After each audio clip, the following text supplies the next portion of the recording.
Hola, saludos. Clase número 9, última clase de neurofisiología. En esta clase vamos a hablar de actividad motora, pero ahora de actividad motora involuntaria, responsabilidad del sistema nervioso autónomo. Vamos a ver entonces la clase. El contenido que vamos a revisar en la clase de hoy, vamos a hablar sobre la organización general del sistema nervioso autónomo, las características anatomofuncionales del sistema nervioso simpático y parasimpático. Vamos a hablar un poquito de los receptores autónomos, que son finalmente los responsables de los diferentes efectos que vamos a evidenciar a nivel de los órganos del cuerpo. Iniciamos volviendo a esa primera lámina con la que iniciamos las clases de neurofisiología, donde teníamos la división funcional del sistema nervioso. Ya hemos visto la división sensorial aferente y hemos visto parte de la división motora que va a ir a través del sistema nervioso motor somático hacia los músculos esqueléticos. Hoy nos corresponde hablar de la división motora autónoma a nivel del sistema nervioso autónomo, con sus diferentes divisiones que van a ir hacia lo que es músculo cardíaco, músculo liso y algunas glándulas. El sistema nervioso autónomo entonces existe con la intención de contribuir al control, modulación y mantenimiento del medio interno, es decir, cumplir la existencia de la homeostasis corporal, de la homeostasis del medio interno.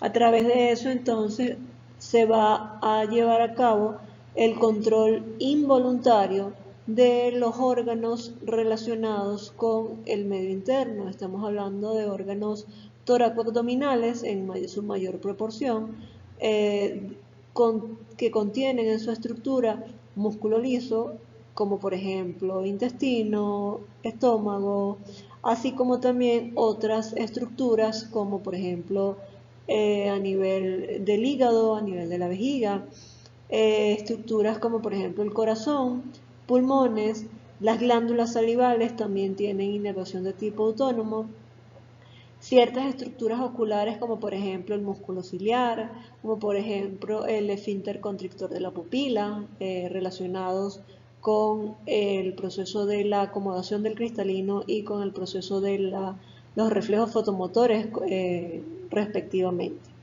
Entonces eso es lo que vamos a desarrollar en la clase de hoy, el efecto de la activación del sistema nervioso autónomo. ¿Cómo ocurre? Existen algunas características anatomofuncionales que son compartidas únicamente por las subdivisiones del sistema nervioso autónomo.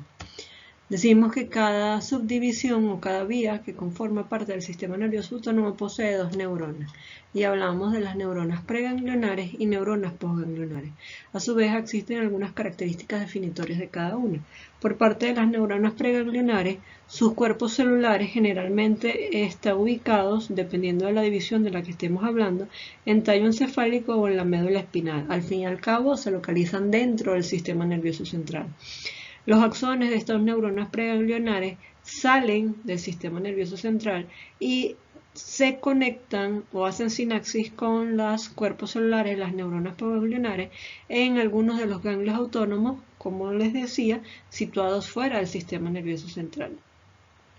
Desde allí parten los axones entonces de las células postganglionares que viajan hacia la periferia y son los que finalmente van a establecer sinapsis a nivel de los órganos efectores. En esta imagen hacemos un punto de comparación de las neuronas que forman parte del sistema nervioso motor somático versus las que forman parte del sistema nervioso autónomo.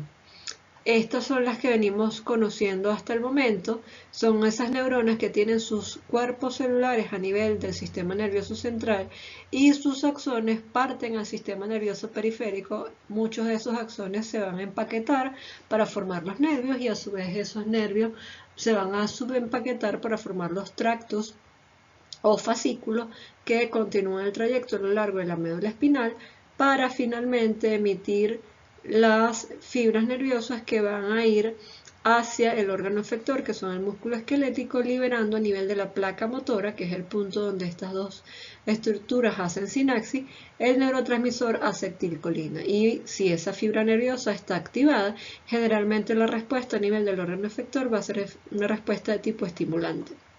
Mientras que las fibras nerviosas que forman parte del sistema nervioso simpático y parasimpático, veíamos entonces que tienen dos neuronas, una neurona preganglionar y una posganglionar, igual para el parasimpático. Y esas neuronas preganglionares hacen sinapsis en los ganglios autónomos con los cuerpos de las neuronas posganglionares que están ubicados fuera del sistema nervioso central. En ambos sistemas lo mismo. Con respecto a los neurotransmisores que liberan estas células o estas fibras, ahí sí hay cierta diferencia porque, como vamos a ver en un ratico, el sistema nervioso simpático libera a nivel de los órganos efectores noradrenalina, mientras que el parasimpático libera acetilcolina.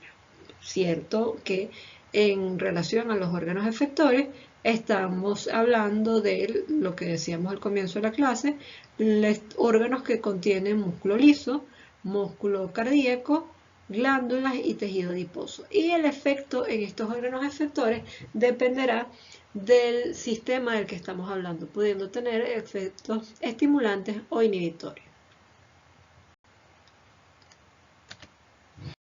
Desde el punto de vista morfofuncional, existen, como decíamos, dos subdivisiones principales del sistema nervioso autónomo.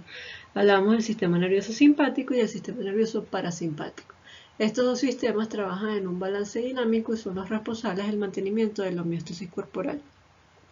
Lejos de aquella creencia de que el sistema nervioso simpático lo aumenta todo y el parasimpático lo disminuye todo, recientemente se ha establecido que el sistema nervioso simpático, su acción está determinada hacia lo que es la respuesta de lucha y huida, mientras que el sistema nervioso parasimpático rige todas aquellas actividades que ocurren cuando el cuerpo está en reposo. Entonces, dicho de alguna manera, el simpático se activa para preparar el organismo ante situaciones de estrés, ante situaciones de peligro, y el parasimpático sí hace que el cuerpo vuelva a la situación de reposo, pero también se mantiene activo durante ese reposo para asegurarse que se mantenga, para asegurarse que se den todos los procesos necesarios que llevan esa homeostasis o que nos llevan a lograr esa homeostasis corporal.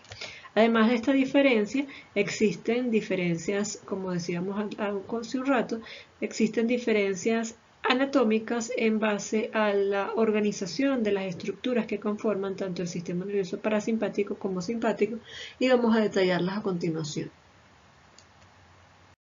¿Cuáles son las características que nos permiten identificar o definir una fibra nerviosa o una vía como parte del sistema nervioso simpático? Con respecto a las neuronas preganglionares, los cuerpos celulares de las neuronas preganglionares en el sistema nervioso simpático están originados desde la médula espinal, específicamente desde los segmentos torácico 1 hasta el umbral 3. Por eso también es conocida el sistema nervioso simpático como la división toracolumbar. Desde allí parten los axones preganglionares hacia el ganglio autónomo, que están ubicados cerca de la médula espinal, dispuestos a lo largo de los ganglios paravertebrales que van a formar la llamada cadena simpática y los ganglios pervertebrales. Como vemos en la imagen, entonces, el axón preganglionar es corto por la distancia que hay entre la médula espinal y la cadena simpática, por ponerles el ejemplo. De allí parte entonces el axón posganglionar, el cual, como vemos, es largo, hacia los órganos efectores que viene siendo músculo liso, glándulas y músculo cardíaco. En relación a los neurotransmisores que se utilizan en las diferentes sinapsis del sistema nervioso simpático, también hay diferencias importantes a mencionar. El axón preganglionar libera en el ganglio autónomo para activar al cuerpo celular de la neurona postganglionar acetilcolina en un receptor llamado receptor nicotínico. Por otro lado, el receptor que libera la fibra postganglionar en los diferentes órganos efectores es la noradrenalina, la cual va a hacer contacto con los receptores llamados adrenoreceptores alfa o beta. Esto hay que mencionar con la excepción de lo que ocurre a nivel de glándulas sudoríparas y músculo liso vascular. Entonces acá mostramos la representación gráfica de lo que venimos hablando. Tenemos el sistema nervioso simpático, vemos la identificación de los cuerpos celulares de las neuronas preganglionares que nacen en los segmentos desde torácico 1 hasta el lumbar 3, el tamaño o la distancia del axón preganglionar que es corto hacia la cadena simpática y desde allí el tamaño de los axones postganglionares hacia los diferentes órganos efectores.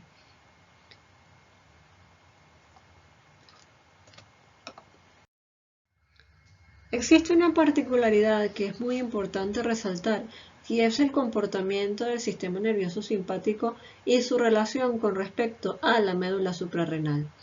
Como vemos en la imagen, las fibras nerviosas preganglionares que irán hacia la médula suprarrenal nacen o se originan a nivel de la médula espinal torácica, casi lumbar, torácico 8 a lumbar 1, y luego de su paso siguen el trayecto y van directamente los axones preganglionares hacia las células cromafines de la médula suprarrenal, donde están ubicados los ganglios autónomos. Entonces vemos que el sistema nervioso simpático no tiene neurona postganglionar en las fibras que van hacia la médula suprarrenal, liberando allí acetilcolina a nivel de estos ganglios autónomos, y estas células cromafines son las que van a tener la capacidad de producir y de liberar hacia el torrente sanguíneo las distintas catecolaminas que producen. Hablamos de noradrenalina y adrenalina, mayormente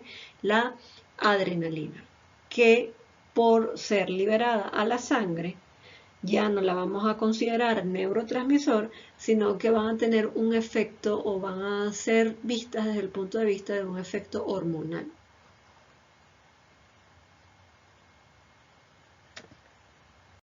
Ahora vamos a hablar de las características definitorias que rigen o identifican a las fibras que conforman el sistema nervioso parasimpático.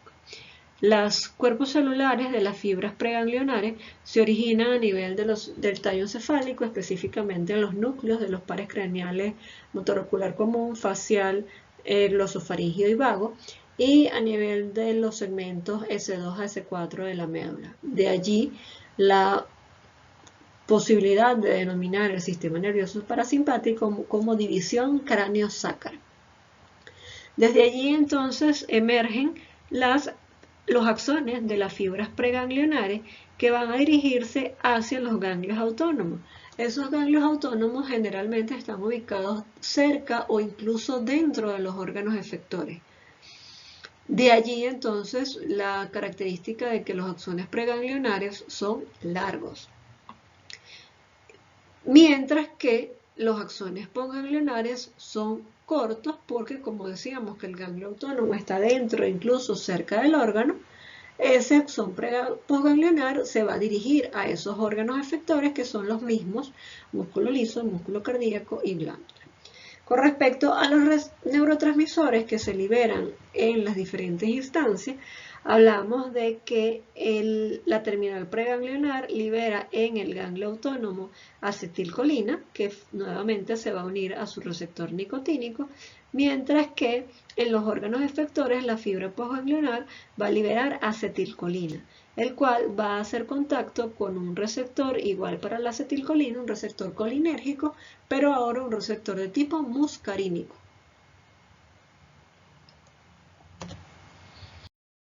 Acá tenemos entonces la imagen que muestra el sistema nervioso parasimpático. Vemos cómo los cuerpos celulares de las neuronas preganglionares nacen a nivel de tallo encefálico y a nivel de los segmentos sacros de S2 a S4, y vemos entonces cómo esas fibras preganglionares viajan, si se quiere, formando parte de esos pares craneales, es decir, del par craneal 3, 7, 9 y 10, hacia los ganglios autónomos, que como decíamos están ubicados cerca o incluso dentro de los órganos efectores, dando entonces que el axón preganglionar es largo y el axón postganglionar es corto, y son los que se dirigen hacia los órganos efectores.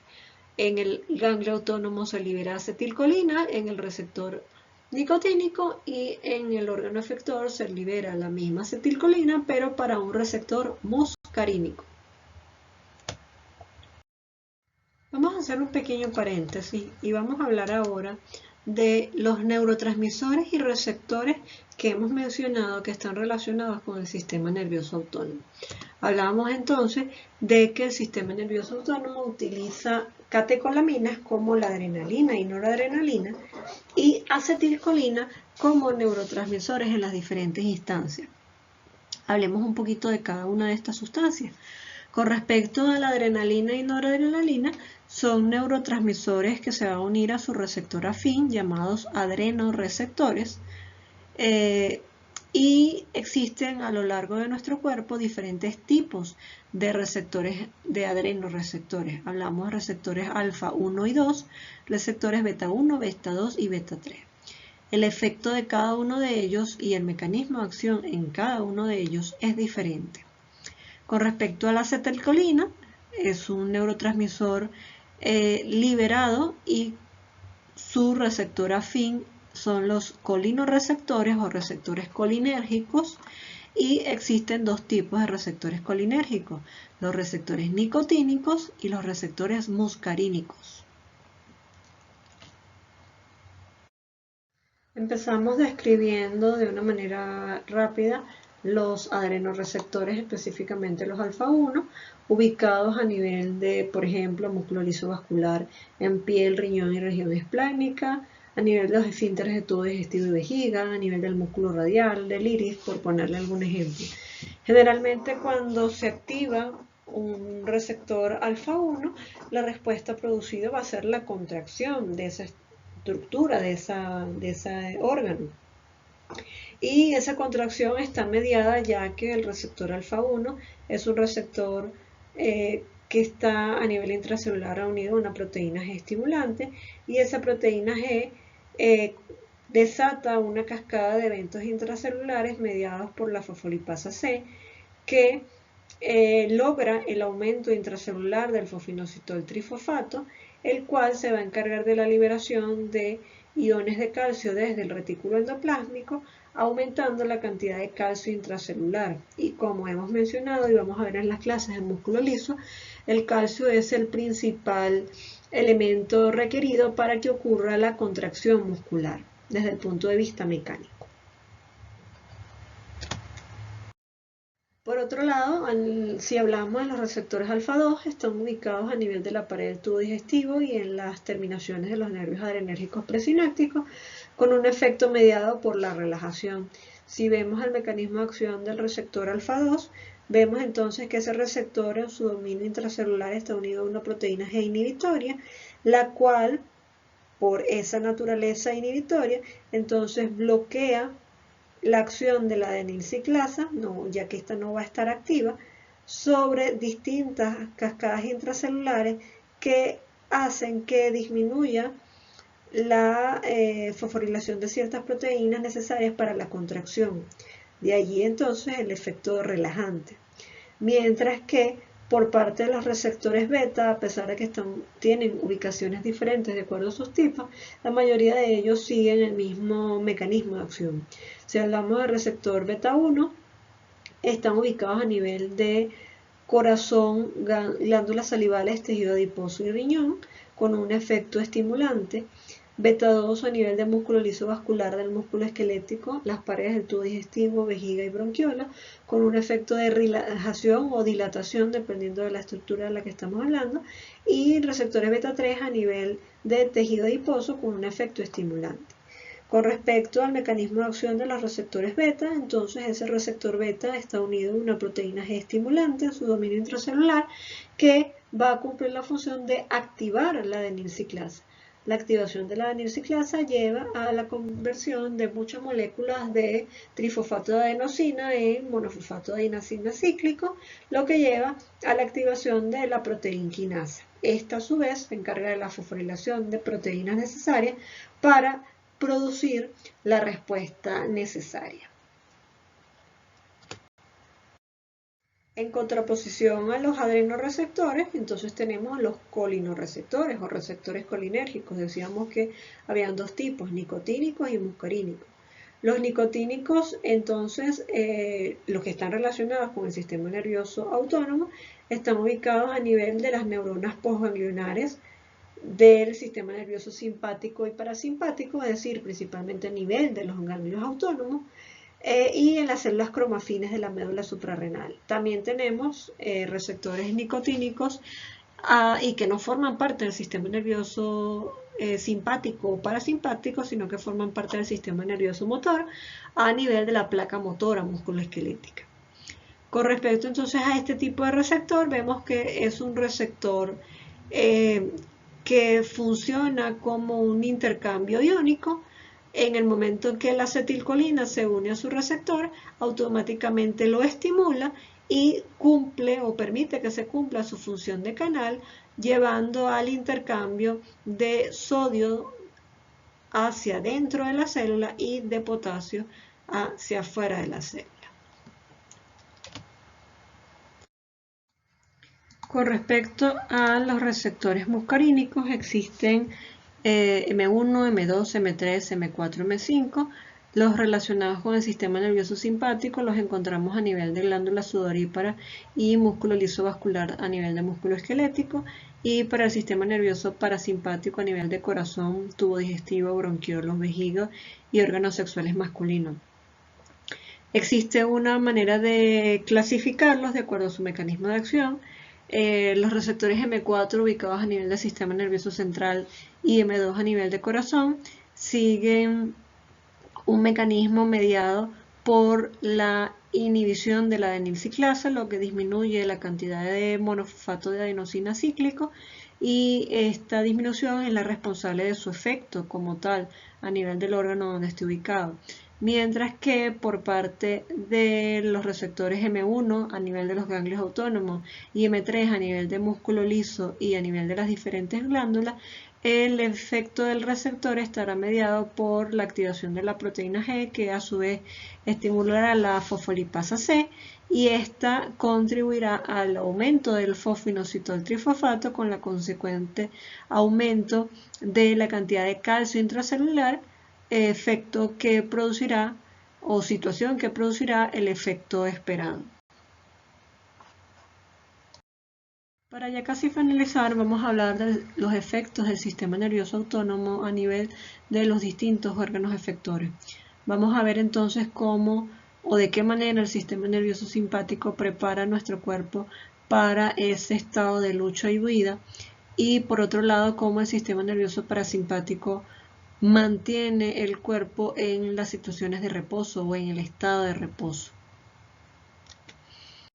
En esta imagen tenemos un cuadro que compara los efectos del sistema nervioso simpático y parasimpático en los distintos órganos diana, y a su vez vemos cómo no todos los órganos efectores tienen inervación simpática y parasimpática a la par, sino que algunos tienen inervación exclusiva por parte del simpático y otros exclusiva por parte del parasimpático.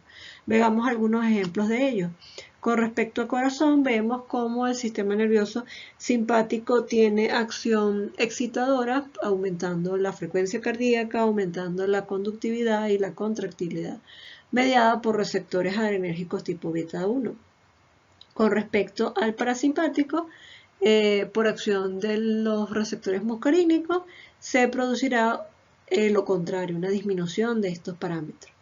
En relación al músculo liso vascular, vemos que tiene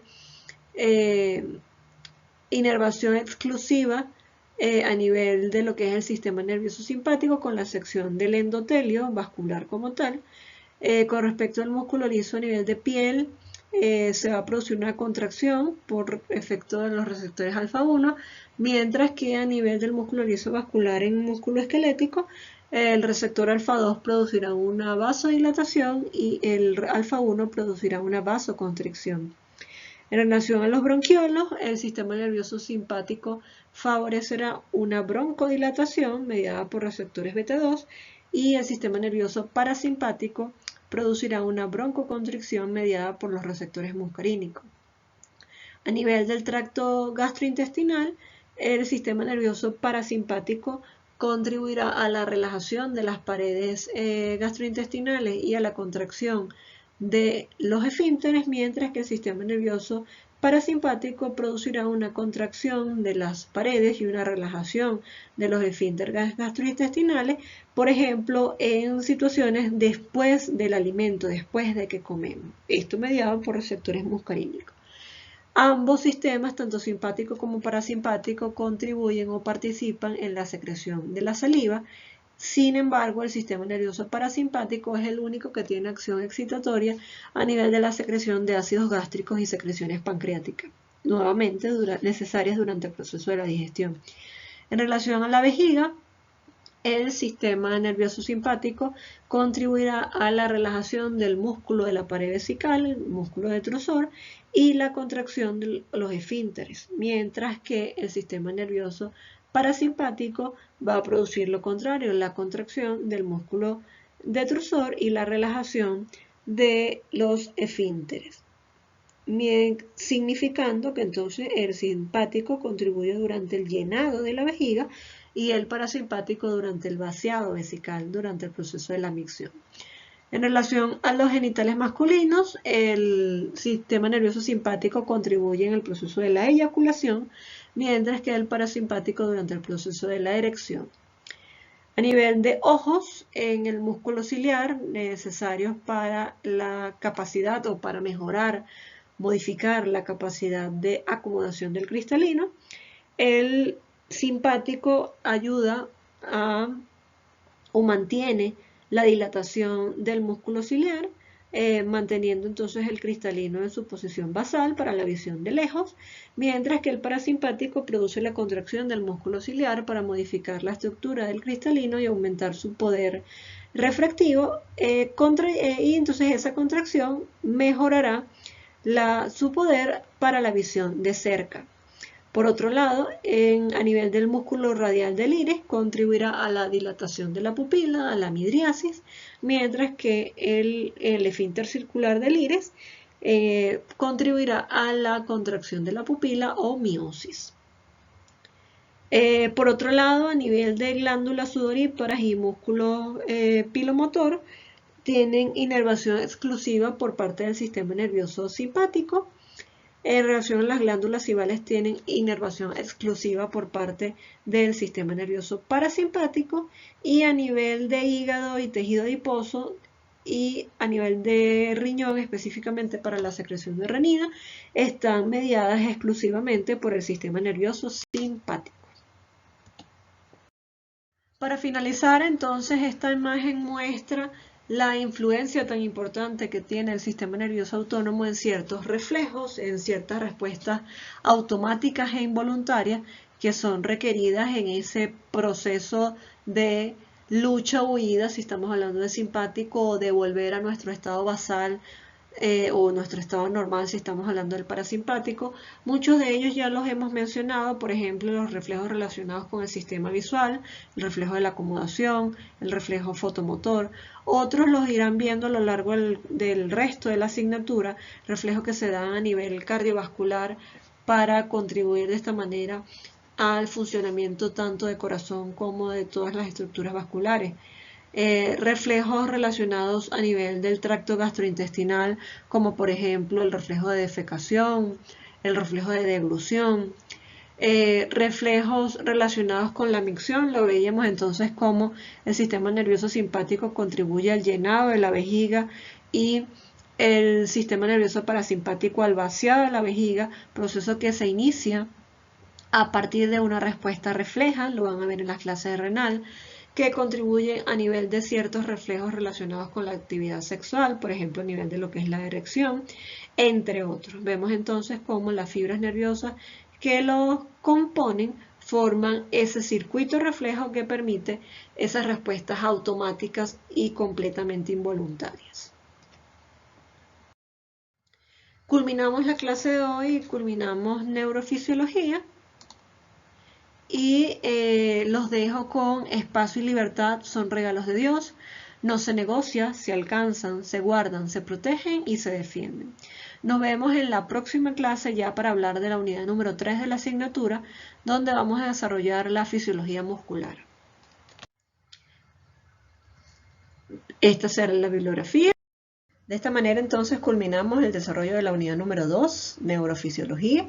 Recuerden siempre lo que hablamos en la primera clase, el precursor de la función de todos los sistemas corporales es el sistema neurológico, es una actividad de tipo eléctrica nerviosa. De allí la importancia de la dedicación del tiempo y esfuerzo que tienen que prestarle a los contenidos que hemos visto en las últimas clases. Les aseguro que les servirá como base para entender y para que se haga más sencillo el estudio del resto de los sistemas que van a ver en la asignatura. Espero que les haya gustado, que haya sido entendible y bueno, hacer uso de las clases, de la bibliografía que les dejé recomendada para el estudio de cada uno de estos temas. No lo dejen para última hora, estudiar diariamente y bueno, cualquier cosa, a buscar las asesorías necesarias para entender aquellas cositas que sean un poquito más complicadas. Bueno, espero que estén muy bien. Nos vemos entonces en la próxima unidad.